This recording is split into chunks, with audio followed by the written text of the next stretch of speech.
नमस्कार दोस्तों। जहाँ शिव स्वयं वैद्य बनकर प्रकट हुए हों, आज हम बात करते हैं उस पवित्र स्थान की, वैद्यनाथ ज्योतिर्लिंग की।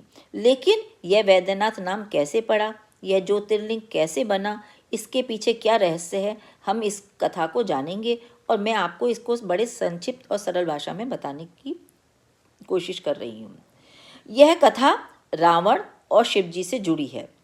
त्रेता युग में लंकापति रावण ने शिवजी को प्रसन्न करने के लिए कठोर तपस्या की और अपने एक एक करके 9 सिर काटकर शिवलिंग पर अर्पित किए।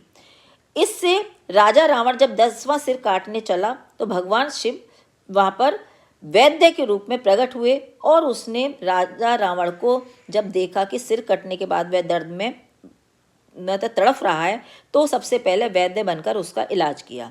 तो दोस्तों, जो क्योंकि शिव वहाँ पर वैद्य बनकर प्रकट हुए थे, तो उसका नाम वहाँ पर उनका नाम शिव का एक वैद्यनाथ पड़ा।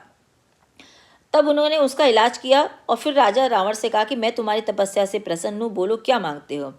तब राजा रावण ने उनसे शिवलिंग को लंका ले जाने की अनुमति मांगी।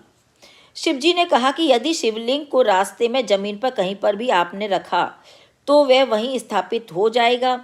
अगर तुम्हें यह शर्त रावण स्वीकार हो तो मैं तुम्हारे साथ चलूँगा। राजा रावण सहज मान गया और उसने कहा कि मैं आपको ले जाऊँगा और मैं इसको कहीं पर भी धरती पर नहीं रखूँगा। राजा रावण शिवजी की उसको ज्योति को लेके चल दिया।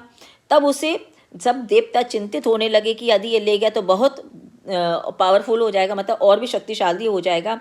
तो उन्होंने वायु से कहकर उनको लघु शंका का प्रेशर बनवाया और विष्णु भगवान वहाँ पर चरवाहे का रूप बनाकर घूमने लगे। जब उसे बहुत तेज लघु शंका आई तो उसने इधर उधर देखा और चरवाहे से प्रार्थना की कि वह थोड़ी देर के लिए मेरा ये शिवलिंग पकड़ ले। जो विष्णु भगवान थे, जो चरवाहे के रूप में थे, उन्होंने शिवलिंग को पकड़ लिया।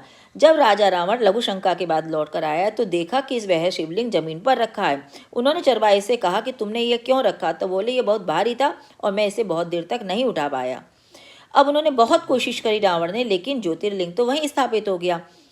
इसलिए चूंकि शिव वहाँ पर वैद्यनाथ के रूप में प्रकट हुए थे तो वे वैद्यनाथ, और वहाँ पर चूंकि ज्योतिर्लिंग थी तो वह वैद्यनाथ ज्योतिर्लिंग के नाम से वह जगह प्रसिद्ध हुई। कहते हैं कि वहाँ पर सती का हृदय गिरा था, इसलिए वह हृदय पीठ भी कहते हैं और शक्ति पीठ बना।